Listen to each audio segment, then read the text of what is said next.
And the threats to our nations, they don't sleep. They're watching our every move.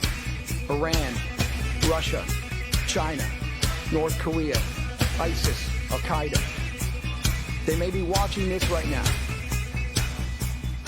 Our military should not be mistaken for a cable news gabfest show.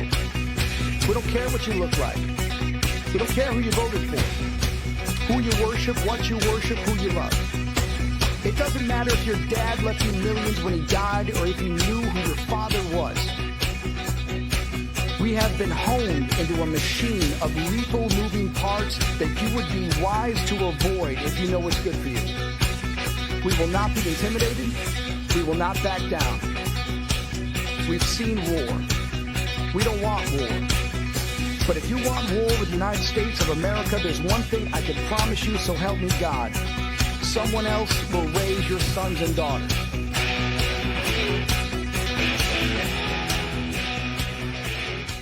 I want to make it clear that the views expressed by our hosts are not considered the official stance of MBR Views.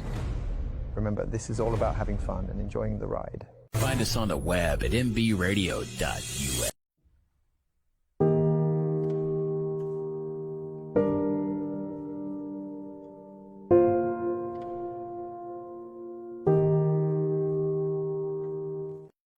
Hey, good morning. It's another beautiful Monday, June 24th. I can't start this one without our big dog, Joel Hunt. It's your birthday. I know, it's your birthday. It's your birthday. Ring a song, it's your birthday.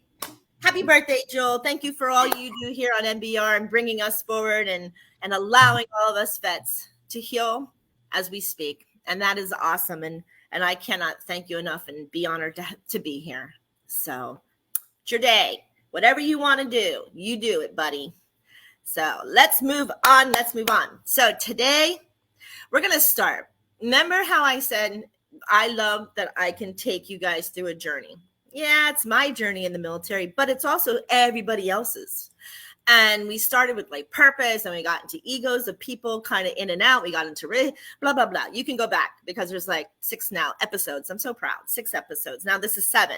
And this one is going to be about stuff that happened in basic training that, and let's face it, 18 years old, most of us were, 90% of us were anyway, and weren't quite ready for somebody in your face. Not quite ready for you to be told every minute, every day what you're going to do. May not have been told about the group that you were going to be in there with. They failed to mention a whole bunch of things, but you signed the paper. So whatever they need and whatever they want, you signed away. So this is how we're going to flip it, right? So let's dig in. So we get there. They don't really tell you to pack lightly, right? How, I don't know. Again, I'm going to go back to the mid 80s, So they didn't tell you this. So of course, I'll admit I'm a woman, right?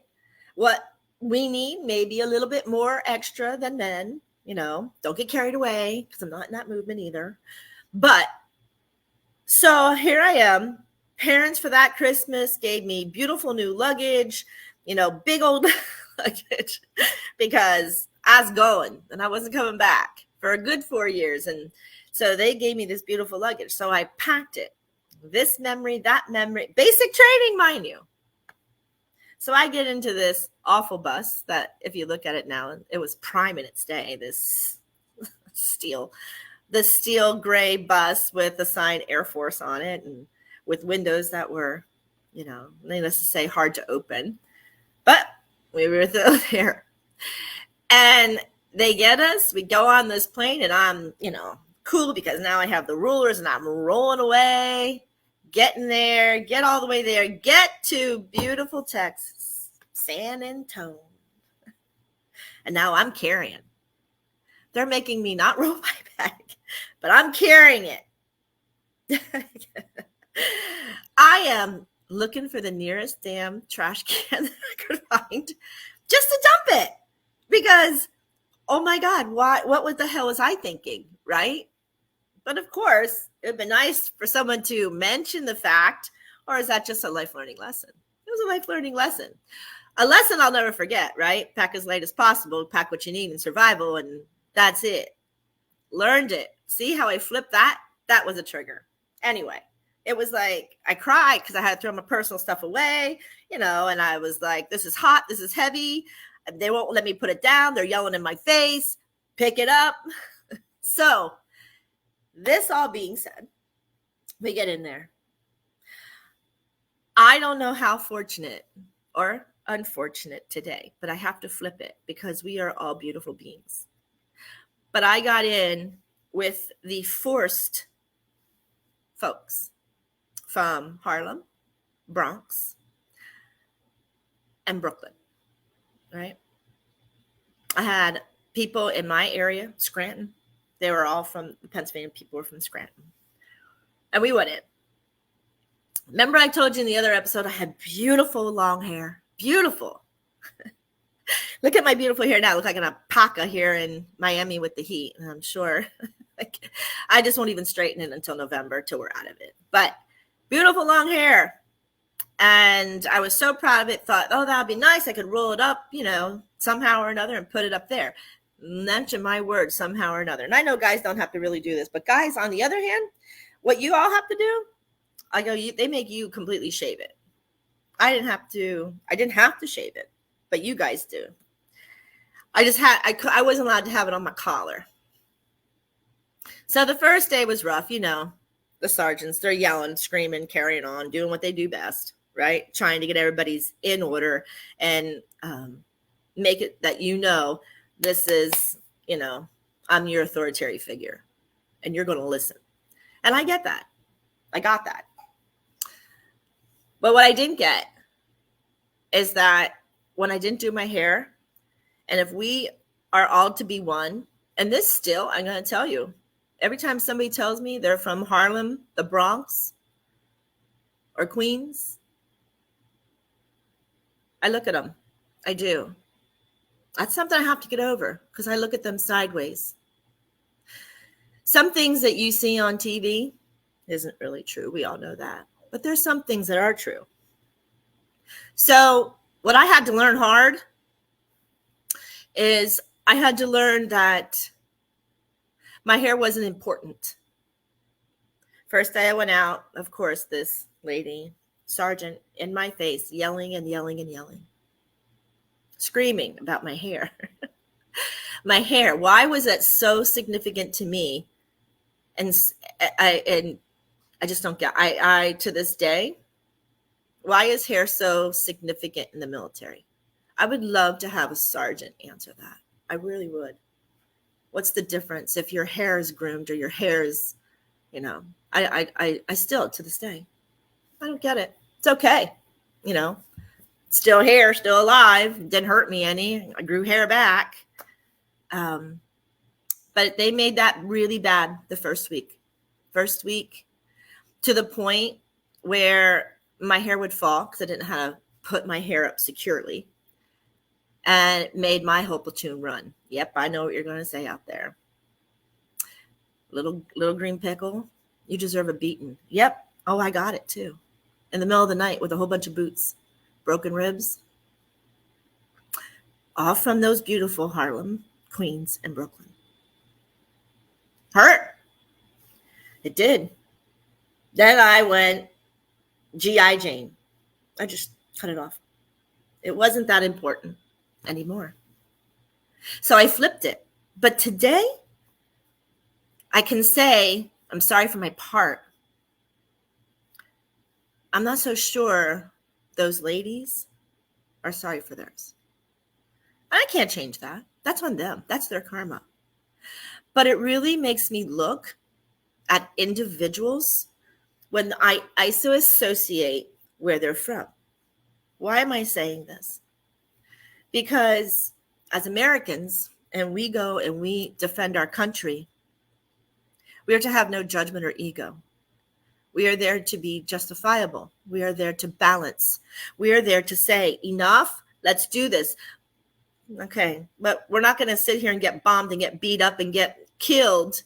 I mean, we're going to have to retaliate a little bit because someone's going to have to calm down, right? You don't have to calm down out there. And we have to balance. How many people, poor things in the United States, when the Twin Towers went, people looked at people from India or North Africa differently.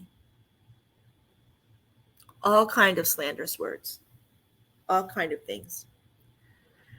But now you're stereotyping like I'm doing. It's not good.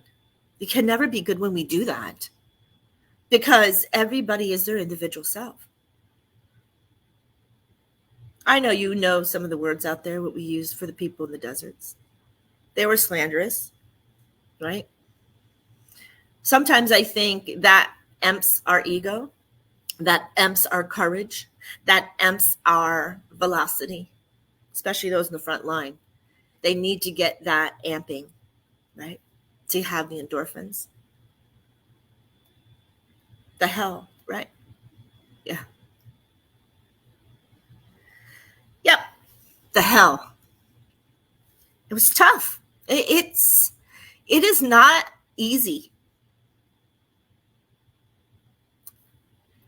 to look at somebody and tell them how you're going to kick their ass, or you're going to hurt them, or you're going to, right? How much ego is that? How much fight does that entail? It just does not. I don't even know what the heck's happening here. Hold on. I don't know why it's doing it. Well, I just turned it off. All of a sudden, my phone just started playing music. So we'll just power off. Isn't that nice? And I even turned the speaker off. So maybe that was the break, because I saw it was 11:11 on there, and then that came on. 11:11 means the angels are around me. Did you know that? That's a beautiful number, 11:11. So back to egos coming in for triggers. It was huge. Huge. Today I'm, 38 years out. 40 years out. But I'll never forget that night. And every time someone tells me that's where they're from, I smile. I smile and I honor the defiance that I had about my hair for a week. My guilt, my remorse to them for getting them in trouble. Because you know how that works, right? You have to raise your brother or your sister up. And if you don't, everybody's going to pay the price. Oh, they paid. All right. Now, who is ego there? Me or them? Right? At 18, you really don't know any better. Right? You just don't. That frontal lobe, it's just not there. It is. It's an unconsciousness that we decide to do something and we don't understand the parameters that involved. And not only for us, for our family, our friends, those around us, our brothers and sisters of arms who are around us, because they're all there to do the same thing you are, right? Defend and honor, balance, respect. Hold that flag high. Protect our families. Protect our soil. Be that Templar, that archangel that we are life purpose was supposed to be. But then when you have inner fighting, that's what I couldn't understand. Is it to show me that I had to conform? I believe so. Right? Big old Capricorn. I'm a big old Capricorn. And this moon, this full moon, is about a Capricorn. Determination, resilient, goal-oriented. Yep, that was me. Right? Authoritative, very authoritative. I had to bring that down too. I gotta laugh on that one. But I had to. This moon is going to encourage us to move forward and break some of these barriers. Strong, this moon today. That's why I think we did this basic. I said I saw 11:11. So yeah, that is divine saying you need to speak about this, MJ, because there's some hurt people if they go back and think about it and they bring it up from the bottoms and the gallows. So that's the topic. We're on MBR radio right now, and I got to go to break. But tell me tag me. If you're out there listening and you're a vet and you had something in basic training, call. I know Big Grizz is in the studio with me, so he'll get the phone calls. We'll hear you, and we can do this. Let's go to break, and then hopefully somebody will come back to us.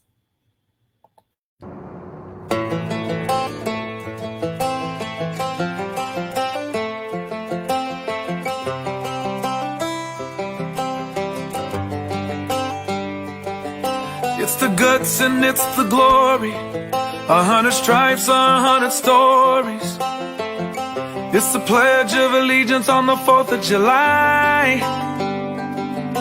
It's them handwritten letters from home.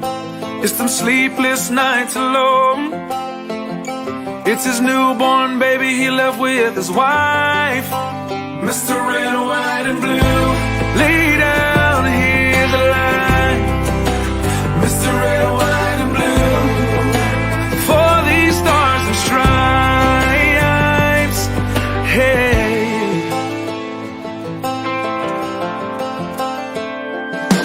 From the fields of Indiana to the swamps of Louisiana, to the golden coast of California, Uncle Sam's the only family he's got. His purple heartbeat won't stop, and his 18th birthday was the day he was born.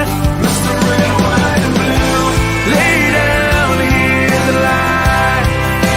Mr. Red, White, and Blue, for these stars and stripes.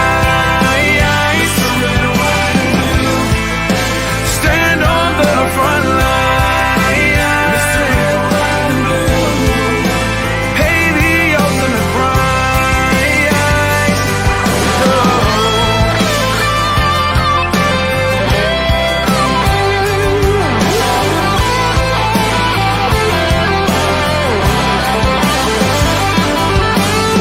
He was the man of the house when he was born.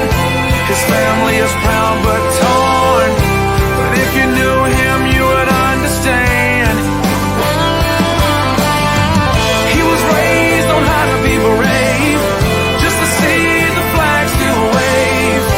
And then he came home with only one hand. He's Mr. Red, White, and Blue, lay down, hear the light. Mr. Red, White, and Blue, for these stars and stripes. Mr. Red, White, and Blue, stand on these front lines. Mr. Red, White, and Blue, he'll pay the ultimate price. Mr. Red, White, and Blue, lay down, hear the light. Mr. Red, White, and Blue, for these stars and stripes. March in line, march in line. Hey. Hey.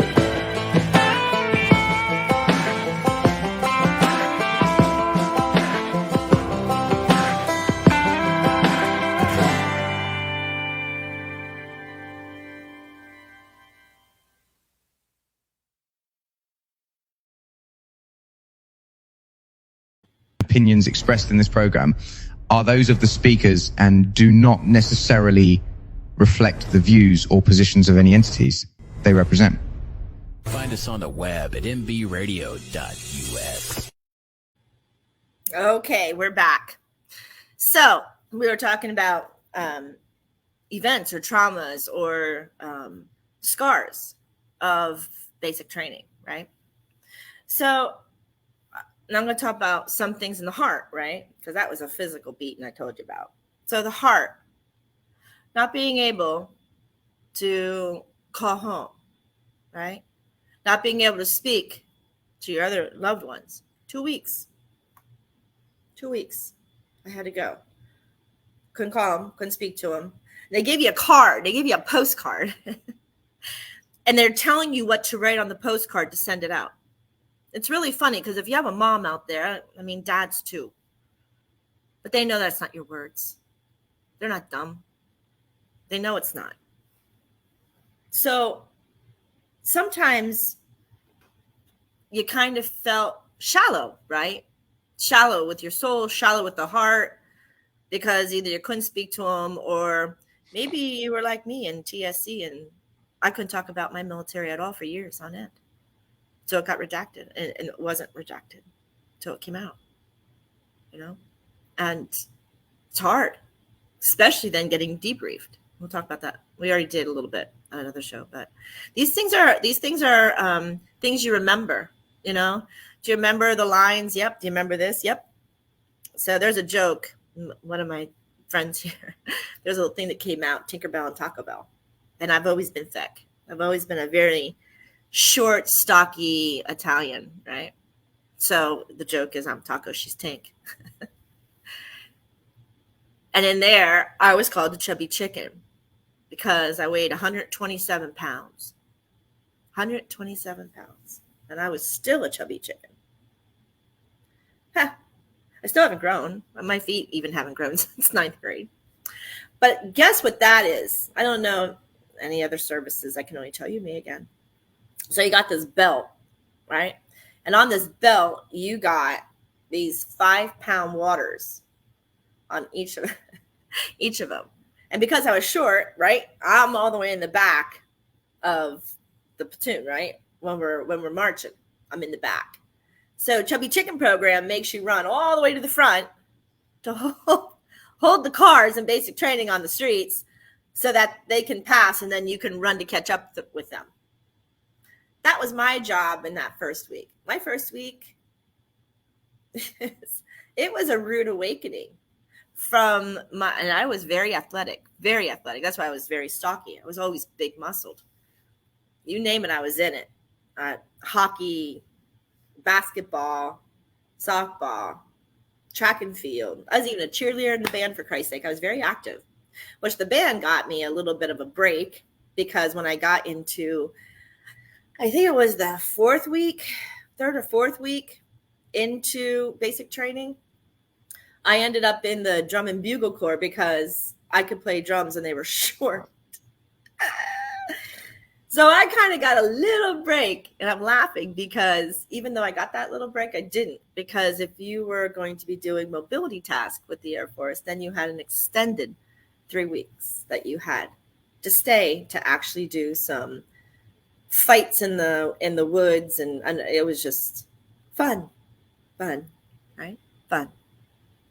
Yeah. Letting tanks roll over you.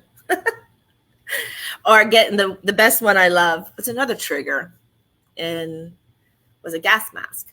So we got in this building with a whole bunch of gas, and we had the mask on, and they shut the lights out and they threw your mask off. Tear gas. That was fun. So you think about these things, and then you think about what you chose, right? Because not everybody had to go through that.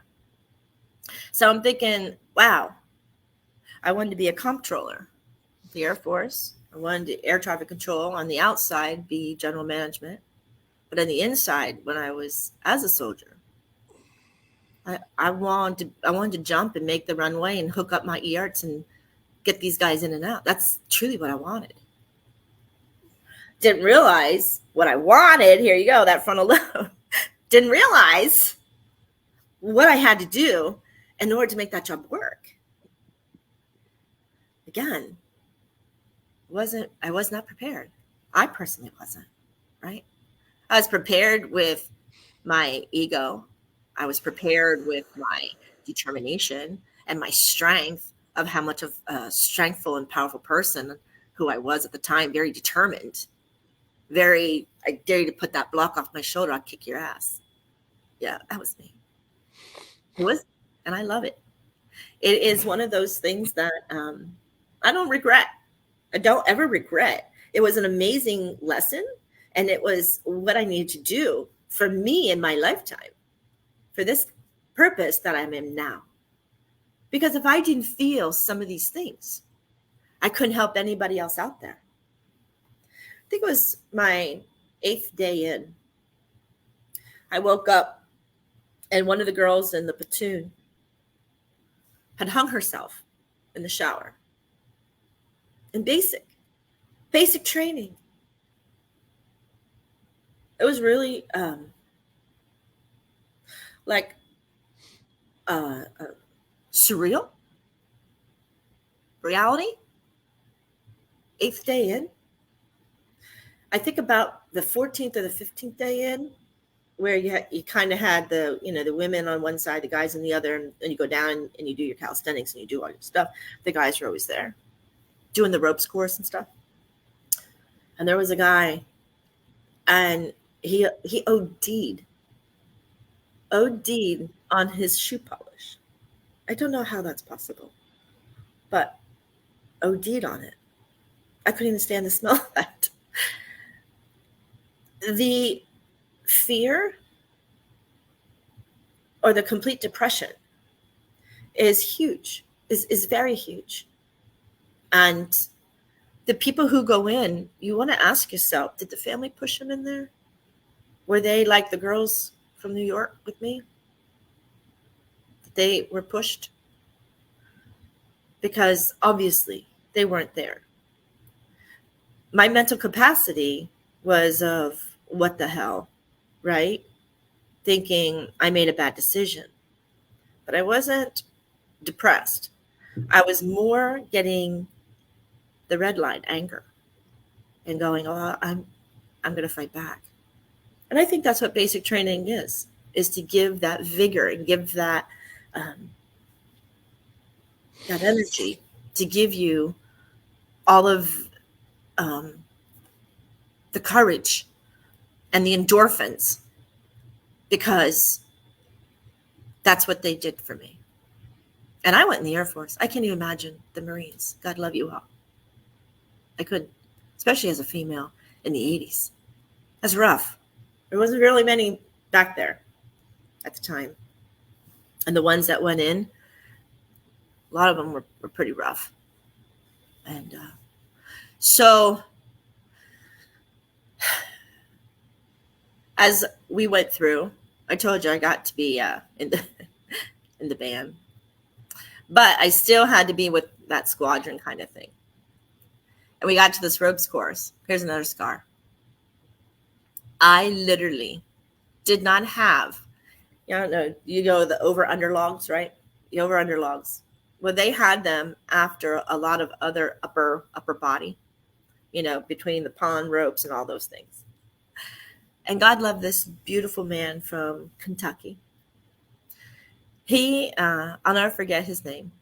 And he couldn't believe. I used to put these brown colored contacts in my eyes because I used to hate my green eyes. So I used to put these brown color contacts in there.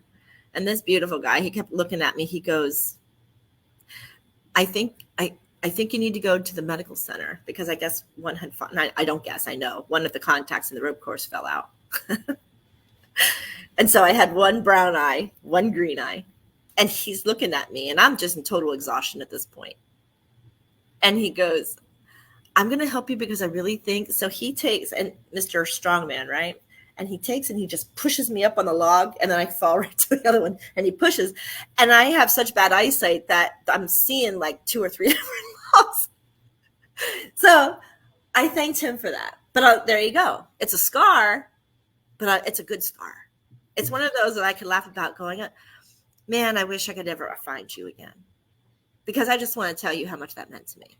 Because I know if I would have fallen on that one, oh my God, my sergeant would have freaking, I'm sure, had a gasket, because she couldn't, between my hair and chubby chicken and my determination to overpower, I think she secretly loved me. I do.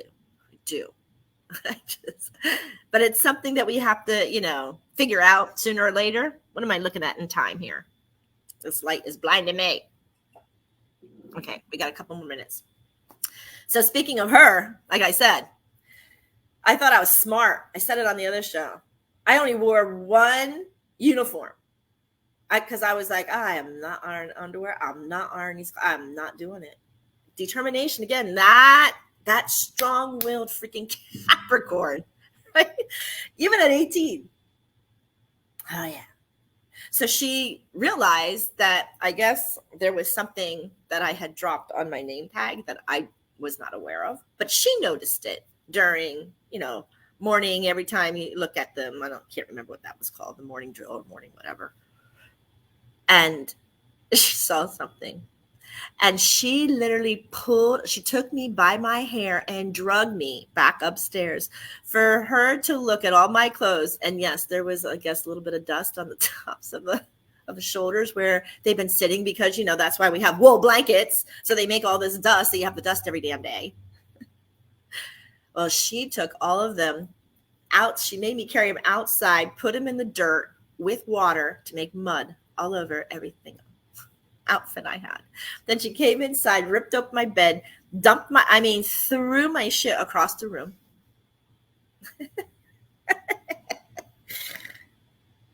And I sat there just smiling. I couldn't do anything else besides smile. I don't know. There was a force within me. And of course, that pissed her off, right? Because she wanted to know what the hell I was smiling at. I said, you, ma'am, you. That was not a good thing.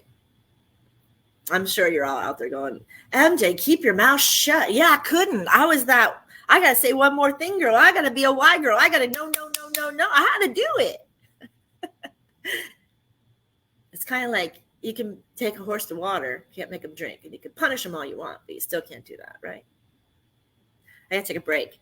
You're listening to NBR Radio. I'm MJ with the World of Conscious Positivity, and we're going to play another one. We're going to get back, but this light's blinding me, dude, and I can't really see here, so hold on. Let's see what's going on here. Let's do this one.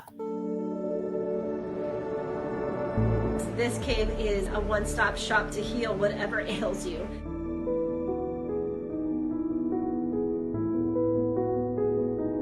Whether you just need downtime, whether you need respiratory or lymphatic, blood pressures, just any type of program that is medically necessary to you, I am sure salt's going to play one of those factors.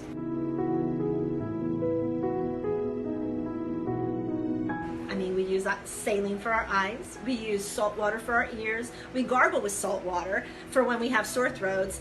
And we're even putting salt water spray, nasal sprays by our doctors up our nose. Except most of these things that are by our big pharma or our doctors are actually not salts, like Epsom salt. It's not even a salt. This is true to form. We're not kidding anybody. The properties are what they are. You can look it up in science magazines, health magazines. Himalayan salt is the only salt you want. You can digest it. You can eat it, burn it. You can lay in it like tub baths. You can use the actual steams with all the minerals so that you can actually put those minerals back in our skin and our face over hot steamy water. Salt, when you put the light on, sometimes they sweat and sometimes they water. Oh my gosh, my rock is leaking water. And that is the most perfect rock. I always tell everybody, I want that rock back. Because 1 out of every 100 rocks might sweat. And that's, it doesn't mean it's bad or good. It just means it's that much better. It's just that much better, right? Because we don't do negatives here. We do anything that's positive, that's what we do. Except our ions, we have to keep our ions negative. Why? Because the negative ion in the density of the salt creates our body to be a higher in pH balance, right? So that's the goal. Our goal is to raise our body in pH, lower the acidity level, because then we all become healthy. Healthy like weight, healthy like bacterias, viruses, fungus. None of them can penetrate. So that's the cool thing about our salt. So why not take a seat and get every amount of healing that your body can actually have for 1 hour in the salt cave. Let's get healthy together.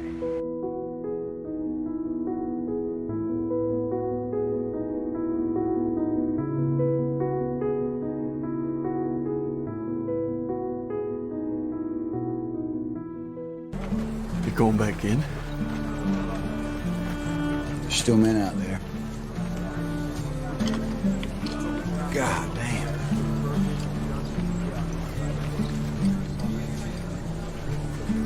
When I go home, people ask me, hey, Hoot, why do you do it, man?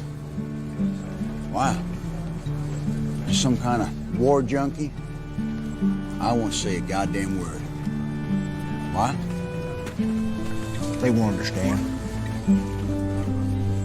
They won't understand why we do it. They won't understand. It's about the men next to you. And that's it. That's all it is. Find us on the web at mbradio.us. I want to make it clear that the views expressed by our hosts are not considered the official stance of MBR Views. Remember, this is all about having fun and enjoying the ride. Hey, we're back. The word junkies. Yeah, I guess that's what we are, right? Word junkies. I like that expression. I don't know why it makes me laugh. It's not funny. Maybe that's my ego trying to turn that again. I don't know. But I wish I had that soul cave, though. I wish I had that soul cave back then, because in San Antonio especially. Because on our freaking, our 5th week where we were allowed in San Antonio or whatever it was, I would have jumped in it. I would have jumped in it like no tomorrow. So I was sitting here thinking how many more scars of basic training. It's just a child. I mean, 18 years old, I'm sorry, but you got a big world ahead of you, a lot of life lessons and a lot of experiences and a lot of adventures and a lot of journeys that we have to take. And I literally just believe maybe we should rethink. I hear about this draft thing. I'm almost, when we draft people and we push them against their will, what happens then? Are they the ones that are on the battlefield that fear for their life because we're pushed them to do something and they can't even pull a trigger? It's not even in their DNA. I understand that we're all supposed to be brave and we're all supposed to have courage and we're all supposed to stand for our freedom and we're all supposed to, but there's some people who can't do that. I feel for them. I do. Because I know there's a lot of other people in this world who would jump at the chance to defend our honor, even if they're in their 30s or 40s, jump back in. They would do it than taking these children like me. Confused, thought, we can say anything we want. That's why everybody's insurance, if you have, especially these poor young men, 18 to 25, or 16 to 25, you're going to pay out your bottom side for car insurance. Why do you think that is? Because there's no fear. There is no fear, and they're very, very into their masculinity. There's some women now too who are that courageous and that spunky. Now there's men and women alike who that war game wasn't their life purpose. So why are we forcing people? Why? I can't today.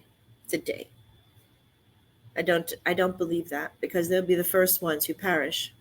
How many thousands and thousands perished as our drafts in World War I and World War II and Korea War and Vietnam? Have we not learned as a society, as a whole, as a country? We can put them out there. Maybe do a little bit more for them, right? Look at here. God love Joel again.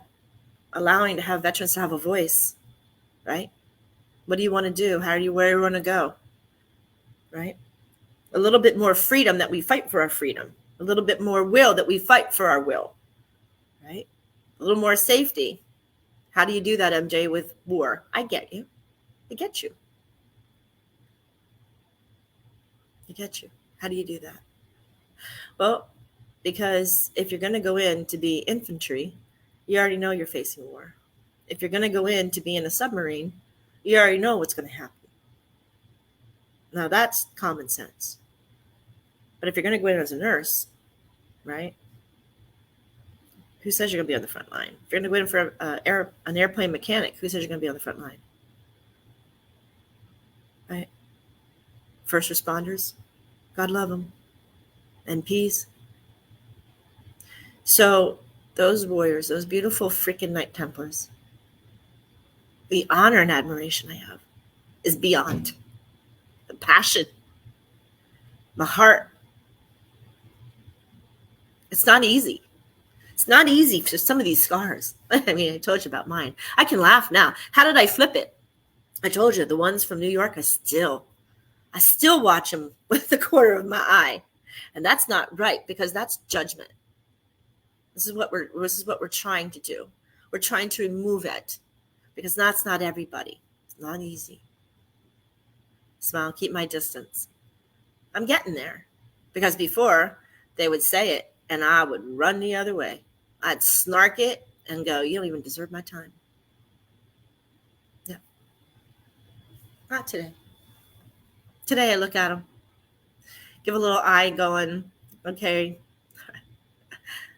are you completely coherent and conscious that I can talk to you, or we're going to have an argument? And if I feel that energy, I just kind of go, oh, have a beautiful day, and I walk away, right?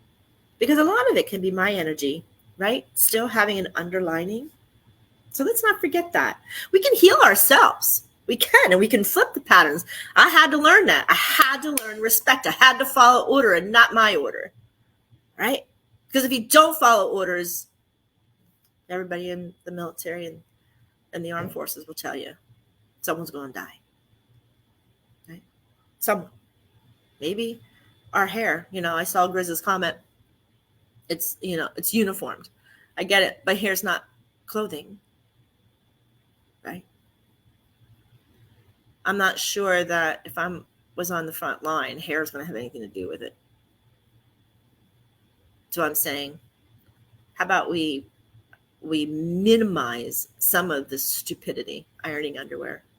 I could not flip that one. And I always comment, I can iron underwear. Why? Why did I have to do that? Where was the logic in the underwear, buddy? Don't say uniform, Grizz. I'm watching. Because I some of those tasks was an authoritative figure making sure that you just follow orders. Not flipping it to that, because then that makes sense, right? Has to make sense. If we can't make sense in our psyche, then we keep reliving it, right? Has to make sense. It has to. Beyond anything else, it has to make sense within us. Because when it doesn't, then nobody wins. We don't win. They don't win. Nobody wins, because now we're still battling one another. But it does train us to take command, especially as the beautiful soldiers and warriors that we want to become. And we had to start somewhere, right? And that's, I believe, in my soul, when I flipped it to say, thank you for saving my life, because those remedial tasks, those remedial things put me in check. Put me in check. Put me where I needed to pay attention. I needed to listen. Told you, I was a stubborn Capricorn. My dad, God rest his soul, he died 24 years ago, but he'd tell you, I was a hard one. No matter how much he wanted to discipline, I always wanted to say something. I always wanted to say one more thing. I always wanted to have a but, because I always wanted to debate my story. I always wanted to debate where it is. There's no debating on a front line. The hell out of here, MJ, right? Have to flip it.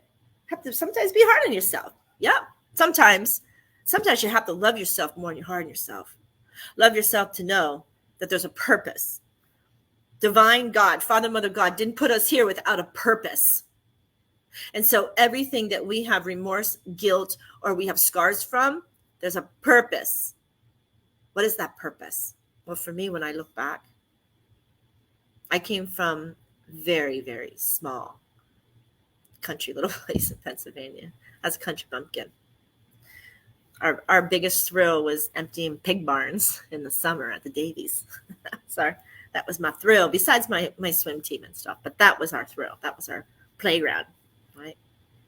Over 600 pigs. So I think, how bad can it be? Yeah. If I can have a 400-pound sow step on me, how bad can it be? So it could be challenging. It could be to a point where flipping remedial things and honoring and respect and admiration for those who are above you, those who have learned, those who had the experience, those who are trying to save your life by teaching you small remedial things. That's what they were doing. They were trying to make sure that when you get on a tour, you get assigned, you're listening, right? You're listening. Were you listening? You know, visions of my head of not paying attention, not listening. I heard from one of my friends who they got in a tripwire. And of course, we all know what happened there. Some of his platoon died. And in the simple fact, he wasn't listening. He came off of a phone call from a family and was distracted, didn't pay attention, knew he was going out. Done. Now, as a spiritualist, I would say higher self knew that. That's why he wanted to say what was going on. He just wanted to hear the voice one last time, the physical. That's how I would twist it in this lifetime with that happening. At the moment it happening in the physical sense of mind, not the metaphysical, I would turn it around and say, you need to pay attention. Let's go back to basics. These little things, the hair, the underwear, running, doing what you're supposed to do, is stepping in order. Stepping in order wasn't easy. That was easy for me. I was in the band. I was in the drum and bugle. So being left foot and right foot all the time, that didn't bother me at all. Staying in formation and lines. That was the easy part for me. Yeah. Some of the rope courses were the easy part for me. The authoritative figure was not easy. It's not easy because of who I am. Other people could listen fairly well and not have it, and that's fine. And that's kudos to you. Maybe there was something else that they couldn't do. I'm over time again, but anyway, we're going to be right back. We're going to go to break. We're listening to MBR Radio. I'm MJ with the World of Conscious Positive Thinking, and we're going to twist some things. We're going to go over here, and we're going to have our next one. Oh.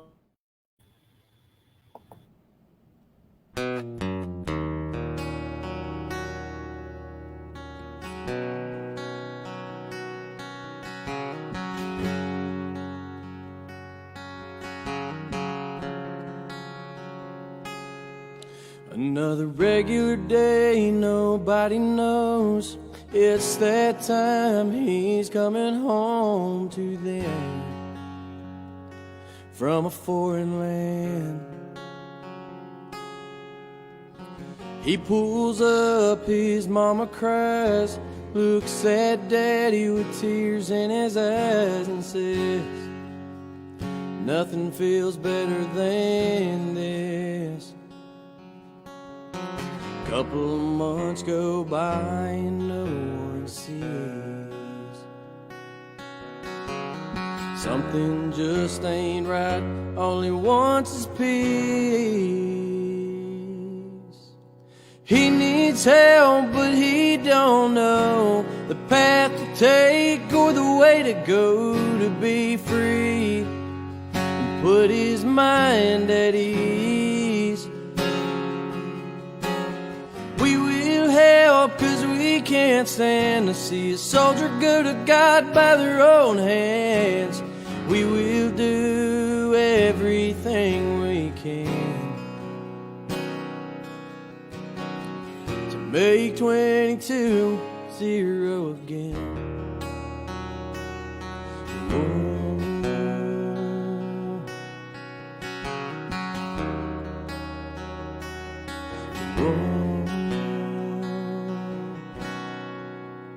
He gets help, but he still feels off. Sees an ad on the TV about a dog batting said, this is a man's best friend. Whoa, so he goes one day and he picks it up. Never thought a dog could bring so much love and put a smile on his face. But he's finally found a saving grace. He needs help, but he don't know the path to take or the way to go to be free. Put his mind at ease. help, 'cause we can't stand to see a soldier go to God by their own hands. We will do everything we can to make 22-0 again.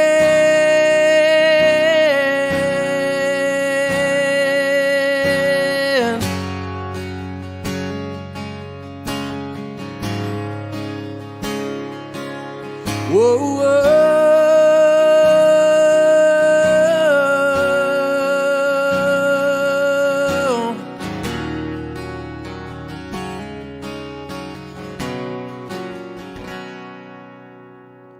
He needs help, but he don't know the path to take or the way to go to be free.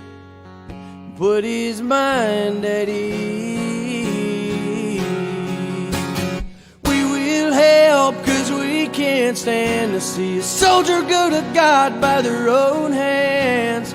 We will do everything we can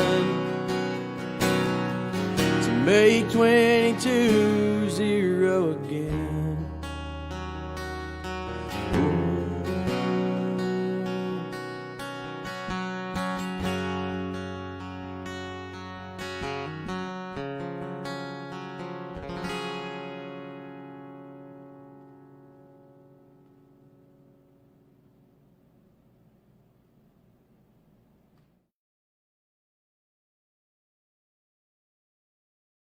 Opinions expressed in this program are those of the speakers and do not necessarily reflect the views or positions of any entities they represent. Find us on the web at mbradio.us. Hey, welcome back. We're on MBR Radio. Again, it's Joel Hunt's birthday. Give him birthday wishes today, man. Flood him out on those social medias. Make him go nuts. All part of the process, Mr. President. So we're talking about basic training scars, and I've given you some of mine. And if anybody out there who still has them, I'm always open. This is my job. This is what I'm here for. I'm here to help you flip the pattern and try to find a resolution, right? So as we start to graduate, there's a lot of pride. Can only speak for me and what I saw. But there was a lot of pride on that day, that graduation day. Lots of it. Knowing where you came from, how much you had to endure, and the rigor that you had to endure from some of these beautiful sergeants, calling them ma'am instead of sir, and calling them sir instead of ma'am. Woo! That MJ, she got herself in a bunch of predicaments, you know. Didn't make too many friends. I had two really good friends who I did meet in there, and still today we laugh. We laugh. Going, you just couldn't shut up. I go, I know. I still can't shut up. I'm not like a parrot. But that's just who I am, right? Helping the world one vocal cord at a time. So that day, the pride, it was an honor. It was truly an honor. And knowing to see people in the stands that were there just because they were so proud. So proud. Whether your family was there or not, you had people honoring you. So proud that you did it. Nope.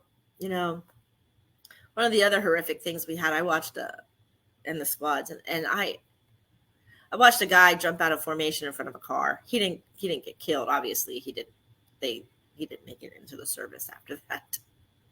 But it's sad that they go that far. And some of our recruiters don't see it. Why? And then you sit there and you look at the empty bleachers and you think, were they the family members of those that are not here?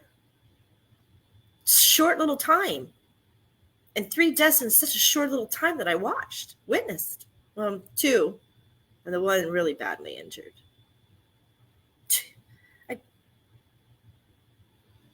I don't know what's changed today with that, but I think mental health is huge. And there has to be signs. Has to be. So maybe with the rigor of trying to get us to listen so we don't kill ourselves, or we don't get on a battle line and we're not paying attention. Maybe they need to keep an awareness for these individuals as well now, right? And it's okay. It is freaking okay if they're not fit. I understand some people say, oh, I want to go home. I know I was there. Oh my God, I want to go home. No. But I wasn't suicidal. I wasn't that depressed. And if I sit back and I look back, yeah, if I knew today what I knew then, oh my God, right? Oh my gosh. How many old people would say that? It's true. It's true, but we had to live through it. Was it because we had to witness it? Was it because we had to understand that death's part of this? And we have to understand that. Death is ultimately a part, even if you're not in the military, death is an ultimate part of life. And you wrote that. You wrote that. You wrote your plan before you got here. End of story. Father, Mother, God put you here because they accepted what you wrote. So now I have to look at where those souls going. Thank you for the awareness. Thank you for the awareness of not all people belong in the military. And it is okay. So let's start changing that paradigm. You all saw them out there. I know you did. You're like, she's just not military required. Or he's, right? Why'd they join? What are we doing? What's happening?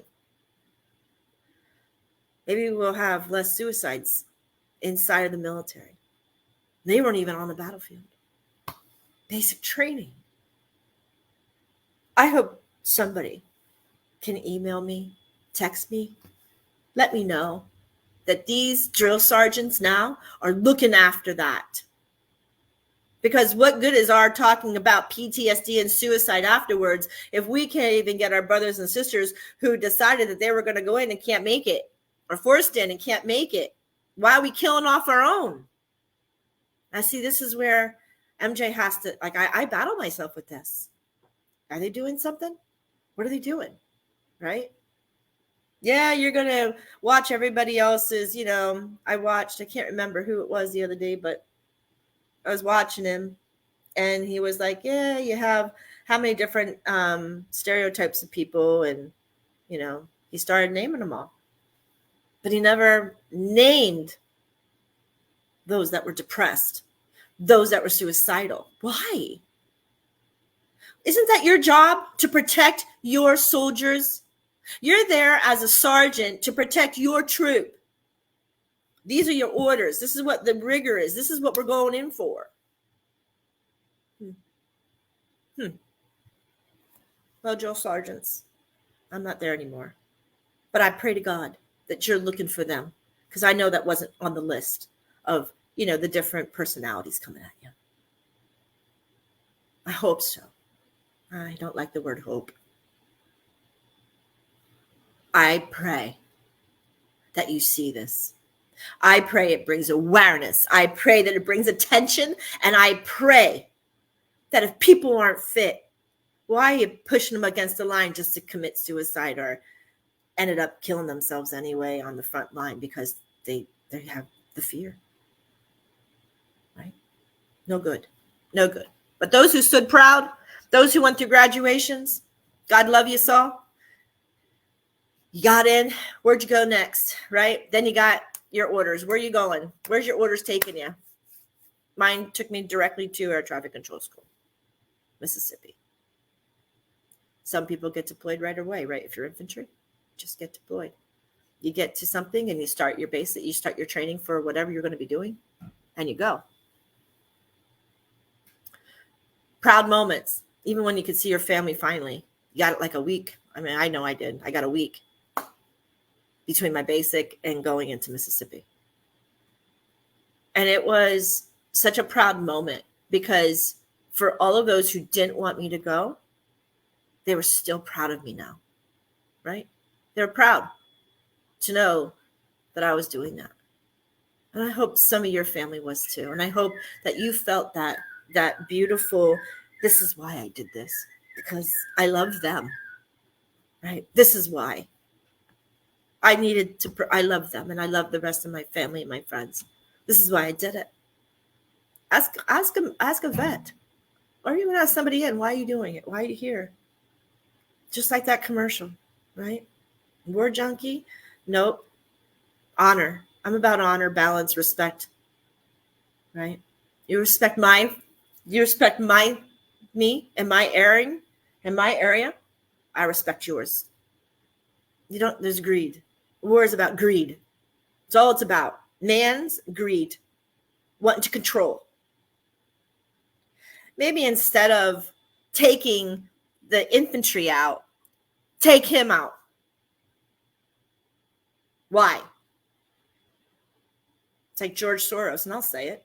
He was on our freaking list back in the 80s. What the hell is this man still doing here, controlling our governments? What good is it to kill infantry people? What good is it when they're not calling the shots? They're taking the orders. They're taking the commands. So maybe our governments should reassess Department of Defense. My opinion, for whatever it's worth.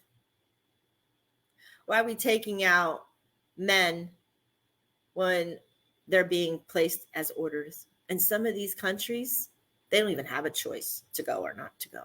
They don't have a choice. That's sad. Same like our draft. It's pretty sad. Because most of them, that's how they died. My uncle died that way. He got drafted. He got drafted at 15 years old. 15 years old. How does that happen? Yeah, I understand it was in the 20s, but how does it happen? 15. Yeah. I guess Tutankhamun, he had to protect his honor at 9. So I guess we're evolving. That's a good thing. That's a great thing that we all evolve, right? Basic training, it really gives you the pride because you endured a lot and you had to take a lot. You had to give a lot. And they were going to break you. They were going to break you to conform what they wanted you to be, right? That's what it's about. Making you listen. Be the best chance that you have to save you on that front line. Best chance that you have to becoming a beautiful person of society to help not just one person, but to help all. We call it the pickle down. We're all pickled. And you're going to learn to conform uniformly.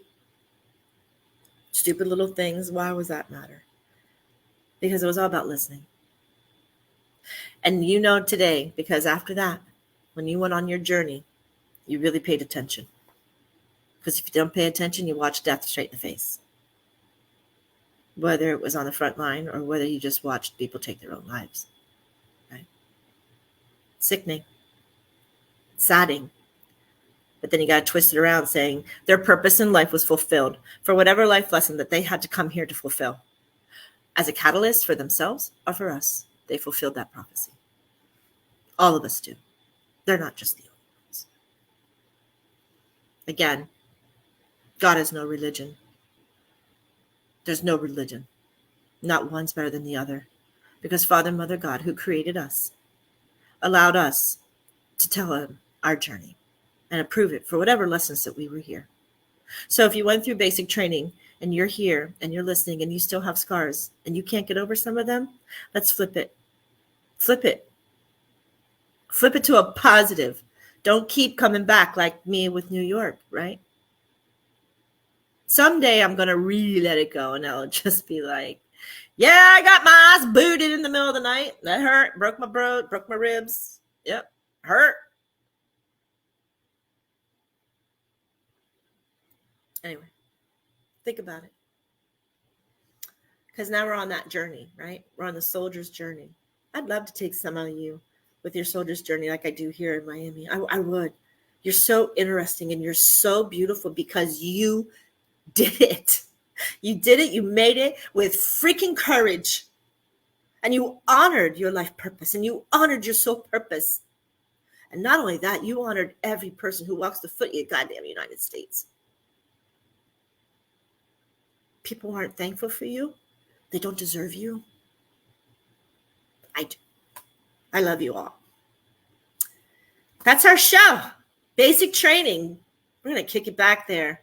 Episode 7. You're listening to NBR Radio. I am MJ. And I'm going to be back next Monday, 10 a.m. You watch me. If I get that light out of my face, I can find my thing. Chris, can you take us out?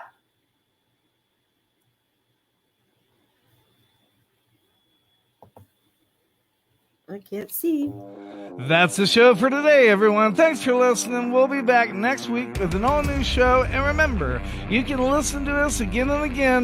The podcast of this radio show is available right after we go off the air tonight, anywhere that you can get your podcast episodes. And thanks for joining us today. I'd like to take a moment to talk about something close to my heart. Military Broadcast Radio is doing incredible work to support our veterans and bring their voices to the world. They rely on your generous donations and your dedicated volunteer hours to make it happen. I encourage you to consider supporting NBR in any way, form that you can. Use this QR code that's attached to the picture, or you can go to our website at mbradio.us. That's MikeBravoRadio.us to learn more about how you can